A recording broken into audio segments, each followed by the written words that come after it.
الأوروبي. الحكام فقط 6 دقائق هذه العرضية.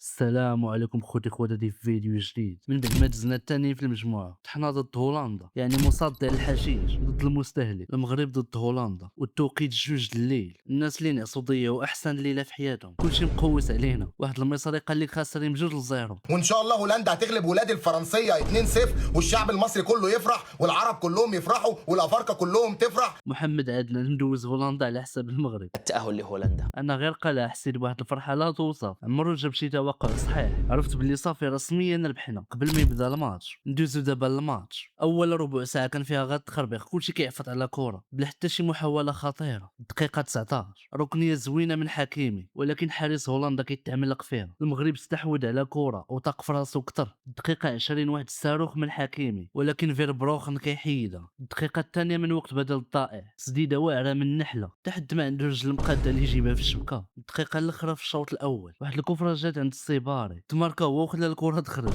دقيقه 51 محاوله واعره كيطمع فيها حكيمي، ولكن كتضرب البوطو وتخرج.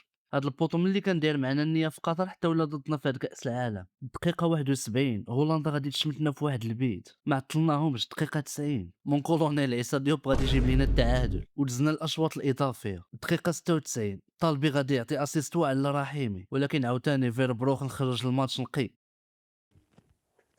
بعد ما تعادلنا في اشواط دزنا البيلانتيات. العيناوي ضيعها، البوطو كان لعب مع هولندا، رحيمي شتا ليه فيربروخن وزلقات ليه. طالبي ماركاها، واشرف حكيمي والعريضه علاقه حب. شكون عقل على هاد خونا؟ ياش اخو جيبوا لنا غير ولاد البطوله، اش قاتلوا لنا بارك. احنا كنا متعادلين وما مضيعين جوج وحنا مضيعين جوج. بونو غادي ترجل معنا ويشد وحده. عندك خيبون والله حتى نقول النورة فتحيت الله فيك. صافي ضربة على حساب خيبونو. اخر بينالتي للسيباري، الا ماركا هاد زنا وداك الشي نيت اللي كان مبروك علينا التاهل. المهاجمين د هولندا غير كيشدوا كره كيشوفوا هاد لوجا كيرجعوا اللور. السبب علاش تمارك علينا البيت د هولندا في الشوط الثاني. خليك الفلاح امرابط فاش خرج الحز مزراوي بين الشوطين خدها من عنده النصائح. واحسن لقطه شفتها اليوم في هاد الماتش هي خوتنا الجزائريه مسجعين المغرب. وهذا الشيء اللي كان في هاد الفيديو هذا وتهلاو.